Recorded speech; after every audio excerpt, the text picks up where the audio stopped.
Howdy, folks. How's it going? I hope you're all doing really good today. We're out on the workbench today in the shop and just finishing up these pedals. Okay,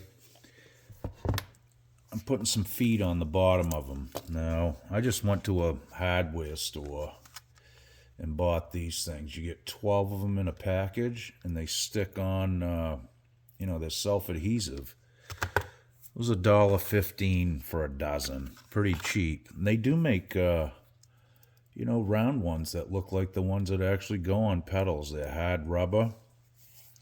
And what I wanted to do was just have these on a little bit of an angle. So what I did is I stuck two together and then crazy glued it to the bottom on the front side.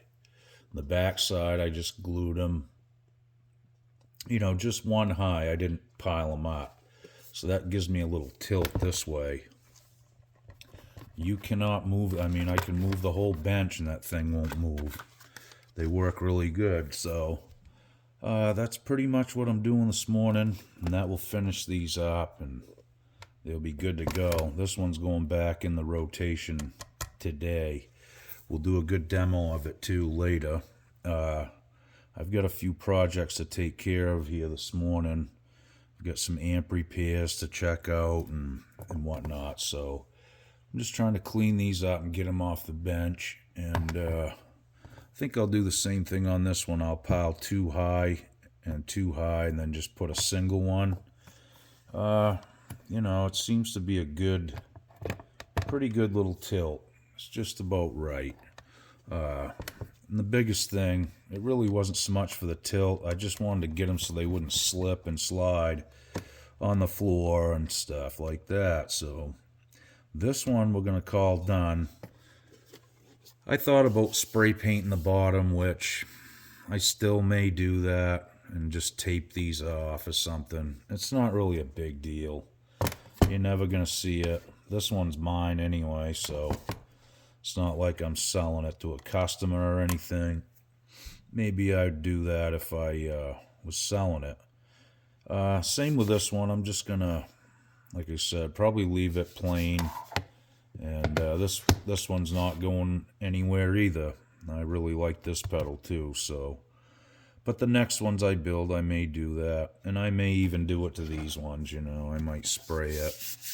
I'd rather stick these on though, glue them down, and then tape them off and spray them, which is a little more monotonous, but then I'm not gluing these to paint, which can peel off and just fail. So I figure if I glue these right to this aluminum, I should be in good shape. And then, if I decide to paint them, I'll do that. I do have some like cream colored spray paint, which would look nice, and it would even look nice with the brown too. So that's what we're into right now. What I'm going to do is I marked out the center line on this, and I'm just going to try to space them evenly, and it'll probably end up being about the same thing as this right here. So not a big deal. Like I said, I just wanted to get them kind of spaced out evenly. That way the pedal don't rock and do that kind of thing too. So that's what we're going to do right now. We're going to stick two of these together, actually four of these, 2 and 2, and that'll be the front side to tilt the pedal, and then we'll just put a single foot on the back, and that'll keep it, like I said, on an angle. It's not a severe angle, but it just keeps it up off the floor in case there's any, you're in a club or something, someone spills a beer, at least your pedal's not sitting in it on the floor, that kind of thing. Okay, guys, so here we go. Let's get these marked out, and we'll get right to work.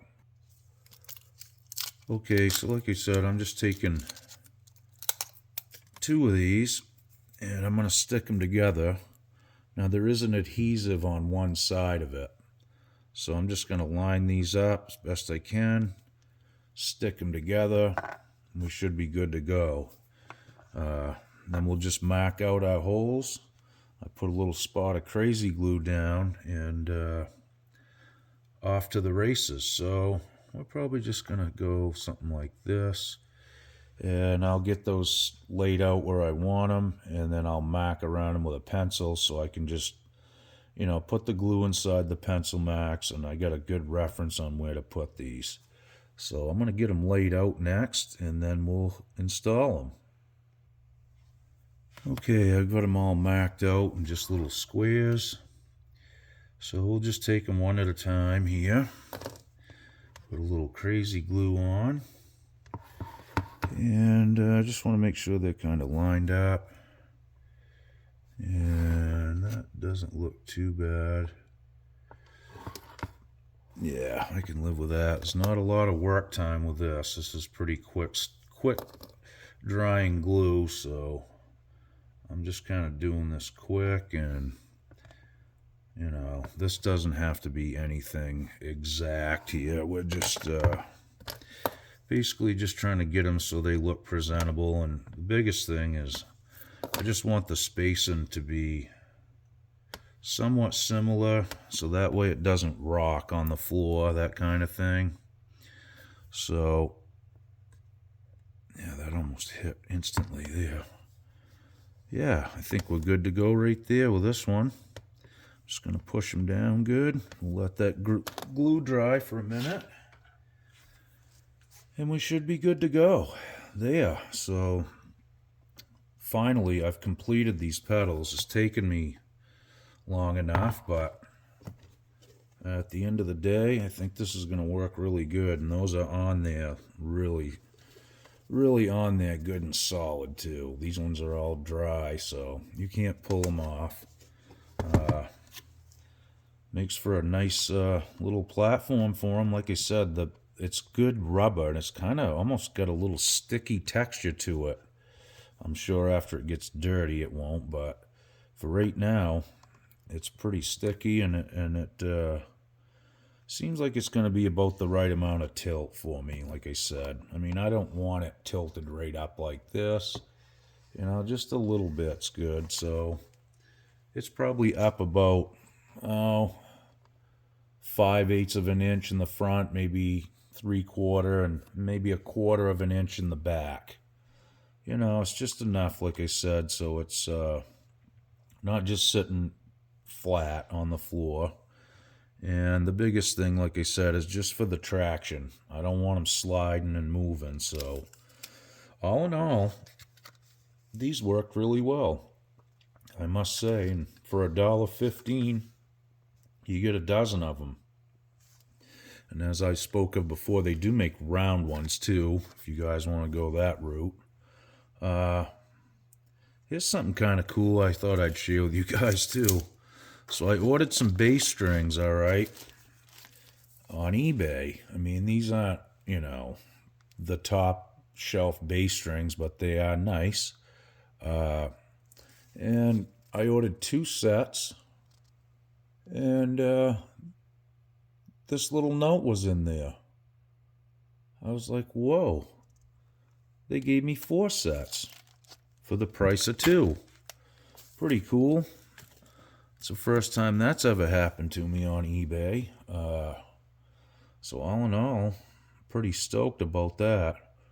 If you want, I'll leave you guys the link to the seller, or at least give you the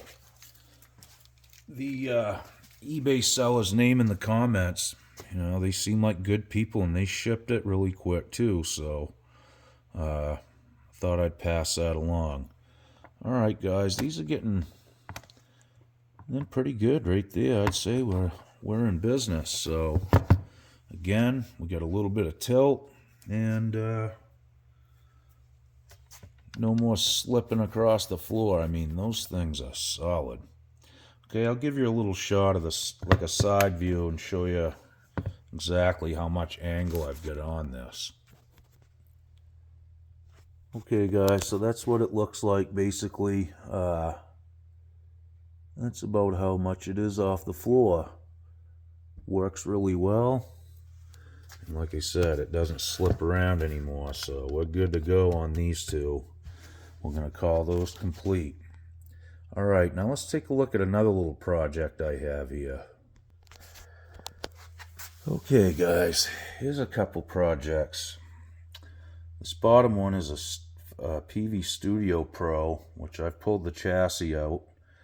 It blew a fuse, and I replaced it with a proper fuse, turned it back on, and it started smoking from the transformer.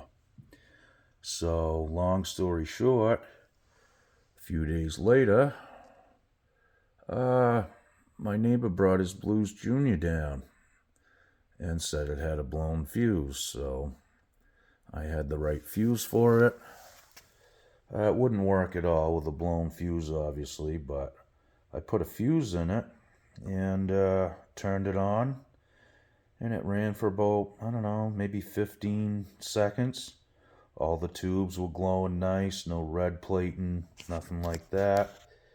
And then it started to smoke from the transformer. I'll show you where. Okay guys, I had to pull the back panel off. I forgot it was still on there, but... So the fuse that I changed is right... You can see it right there. I'm not putting my finger in there. Don't put your hands inside these things. This is the transformer that started smoking. And it got really hot. And it even got the chassis hot. And that stayed warm after I shut it off for almost a half hour. So I'm not really sure what caused it. They do make an upgraded transformer for these, so we're going to probably look into that, and we're going to also replace the filter caps. The tubes look pretty new in it. You know, it doesn't mean anything. We'll test those as well. But any of you guys have any information on what causes... I see that, you know, these transformers fail a lot. I was just wondering if anyone knew what causes this and how to avoid it in the future. And if there's anything else I should check here, please let me know. I'm kind of scratching my head right now, but I do know transformers just fail right out of the blue. That's just how this stuff is. So any info would help me out, guys. And if any of you have, you know, upgraded your transformer, please let me know. Okie doke, guys. We'll see you soon. Be good. Thanks for watching. Like and subscribe if you haven't.